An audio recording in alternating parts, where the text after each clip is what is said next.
to Jennifer's Junkies class. This is the mat board coated up with the molding paste, and I used a really ugly 4-inch wide house brush, the kind that's really crusty and living out in your garage and you should have thrown it away years ago, but you think you're going to save it. It gives nice, great big grooves, and so the texture is quite grooved. And what it does is it allows your paintbrush and your palette knife to skip across the surface, leaving little holes of black. So if you've been to the website and seen my chickens, they were all done on a surface like this, whether it was roughly stucco knifed kind of finished, or at least the swirly textured. The reason I'd like you to be interested in something like this, if you ever get to a canvas and you just can't fix it and want to kill it and throw it away kind of a thing, throw the texture on it, paint it black, hide what's underneath it, and start all over again. Or in some cases where I've palette knifed and messed up a painting so bad that I didn't even need to do the texture on it, I just painted black gesso over the top. The gesso allows you a little more tooth for your paint to grip onto. Was there a pile of chicken pictures here? Did anybody see any? They may have. Saw some. There were some at least. Okay. I have one here. Without my overhead projector to do this correctly, a chicken is basically a round head. He's got kind of the great big neck. If you're doing a whole chicken, they're basically a triangle shape. If you look at them, tail, feet, neck, they're triangle. I'm just going to do the head for the time being for the fun of it. Boy, I hope this is going to look like a chicken when I'm done. The eyes, the comb. Sometimes they've got a different color here than there. If you use your paint super thick, and can I borrow somebody's bucket of water since I forgot to get my own? Here's mine first.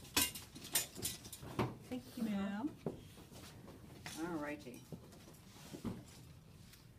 Going straight into the paint itself, you don't water it down. This is not one of the situations where we do the wet into wet wash like we did the other day, because wet on black thins everything out and it turns to nothing. So you're literally going to go straight into the paint and apply it to the surface.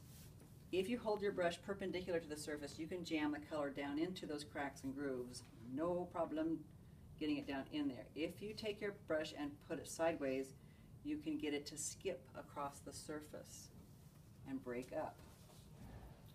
You can darken the colors toward the back side. So at this point my sunlight source is going to be coming from that way, so I'm going to convince your eye that the sun is coming from the right hand side by introducing everything on that leading side being warm. Does the red thing come all the way down to the top of their nose? I have no idea. If Down you the don't like sides. It does on this It, one. Depends it on the does chicken. on the, I like that. Okay, so I'm going to go ahead and, so this time I'm doing it with a paintbrush, excuse me, when hitting a ridge with your hand down here, it's kind of a pain in the butt. The lighter your brush stroke, you're gonna use up your paint. You have to go get some more paint and put it on there to get it to show up.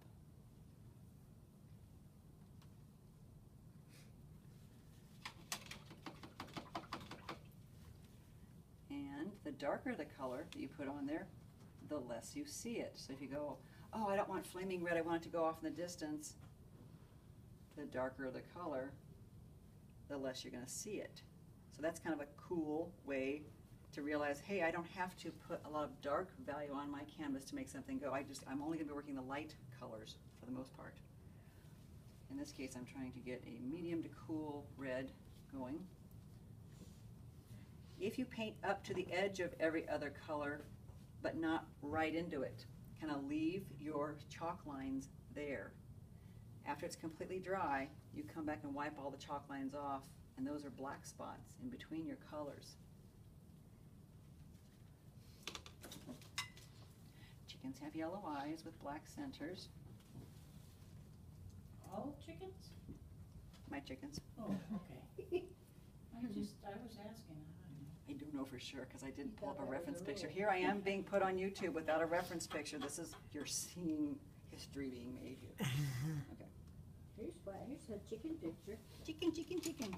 For the most part, chickens have round eyes.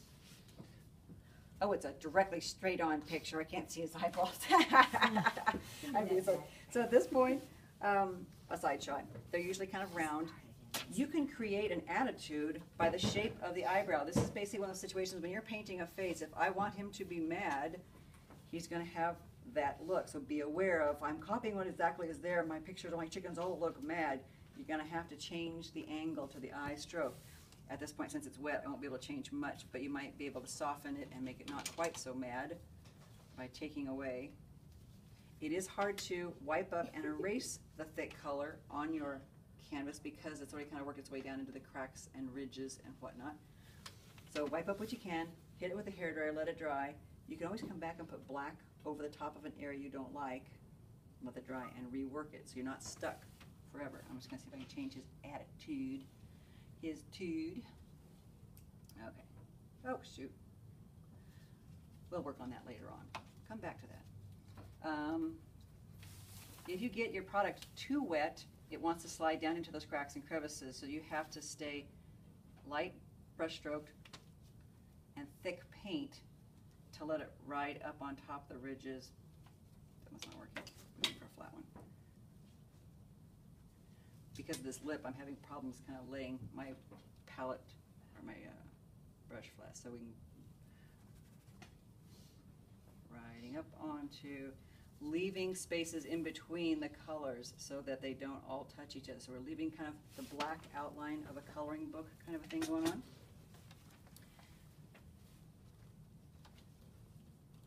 I'm going to see if I can get it sideways here. Forward leading edge of that.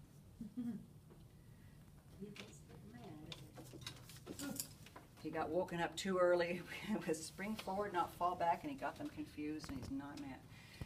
Turquoise is what most of the feathers on the chickens look like. Turquoise on black looks awesome. Mm-hmm. So I have to admit there are times when we get a little, well, actually the front of our chicken's over here, so the lightest of the colors should actually be over here. And then I'll work my way towards the darker side, maybe work it into cooler blues, but leaving gaps in between each of the brush strokes so that we get some black line movements is kind of a fun thing to do, and looks more interesting when you get to the point where you get to wash off the pencil line.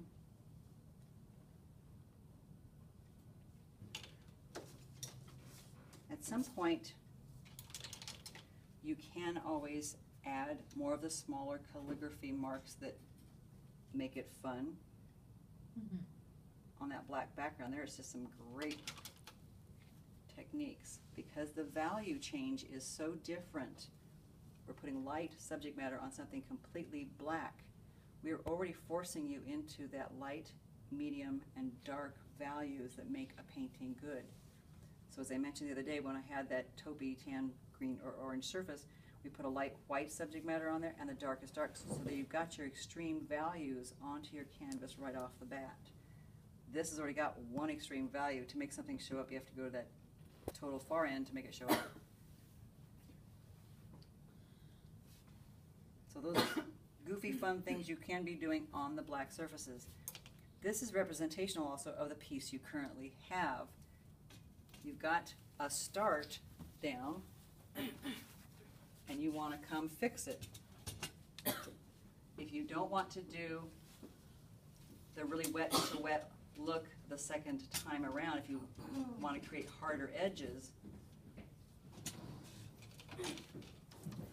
that's when you're going to be getting thick chunks of paint to add to your surface to cover up what's below and add to it. So that's the second layer in a lot of paintings. We've done the wet into wet, lots of soft edges, and now we're trying to get another layer of heavy paint on that surface, a little bit lighter so it shows up, to describe what's going on.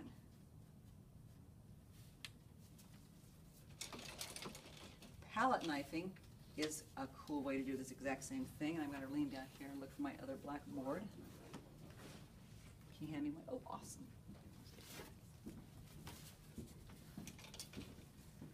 Palette knifing is nothing more than painting with a stick, so if you get frustrated, realize it's hard, it's not that easy. When you run across that surface in an uneven pattern, you get to open up chunks of black. I'm working on my chicken here without drawing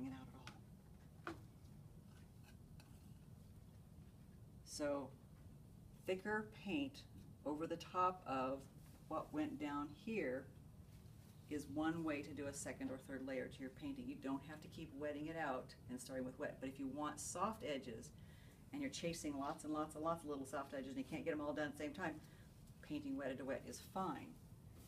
In this case, you want to get that paint on there, get it covered. Can you see my chicken? Pretend he's there.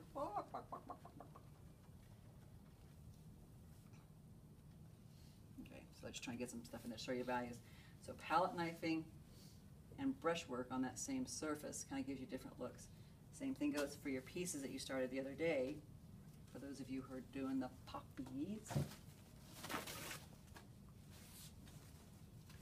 you're going to get in here, and if you like that palette knife look, you're not going to get a lot of detail going on. You're literally going to be seeing just, if you've got a 3-inch swatch there, you get to kind of make a movement based on that 3-inch swatch. You don't get to do little tiny details with a great big palette knife.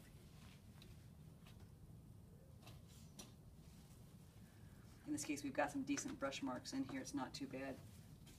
In this case, since the darker paint's on the very tip of my canvas, I'm going to come in here and try to work in the dark spots. So just to make an example of how you can lay the color in. So I wouldn't want to sit here and try to paint all of the little hairs on our hula skirt there with this guy. You can use brushwork combined with your palette knife work. But if you're in the need of getting great big chunks of color down, and most of the large poppy paintings that you've got reference pictures of that you're copying from mine were brushworked first and then palette knifed as well. Yours, Jennifer, or Pat both? Most of my poppy paintings are all palette knifed. Really? Really, you know, it's faster just to do the brushwork, because now basically you have to paint the painting twice. You do it with brushwork, and then you come back and do a lot of chunky highlights with the palette knife. So all the birch trees and all the poppies are loose and suggestive because they've been palette knifed, and they're all fairly large paintings. I have done occasional small paintings of poppies, and there is no palette knife in them because I can't get the darn things. Even with a smaller palette knife, it's really hard. And I have yet to really learn how to use the palette knife well when it comes to doing detail and looseness. Here, I'm going to see if I can do. Dirty up my orange. Okay. So, you know, backgrounds can get suggested in there, but, you know, you're not going to get lots and lots of little round subject matters working with this stick.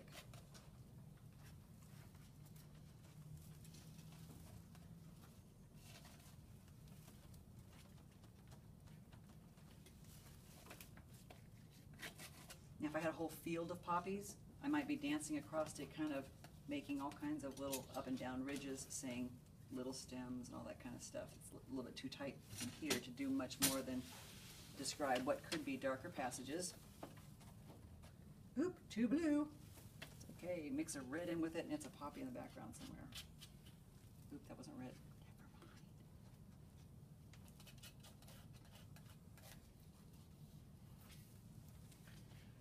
So when you think of palette knife work, you pretty much have to have the bones of the painting started in place. You need to do at least about a third of that painting in palette knife. You can't come in and just do a whole great big picture and one tulip palette knifed, because as it's hanging on somebody's wall, that lump of paint is going to be sticking out and reflecting and looking goofy. So a third of your painting needs to be palette knifed if you decide to add that to your product, your painting. I'll scooch all the color off to the end, in desperate need of trying to get the last little bit off the surface. You do need to clean it off occasionally, because if you have a lump of something stuck on the bottom of your palette knife, that's going to affect and streak the chunks, as you probably even may have noticed that when you tried to apply texture to your canvases. So making sure these are cleaned off as you work through the pieces.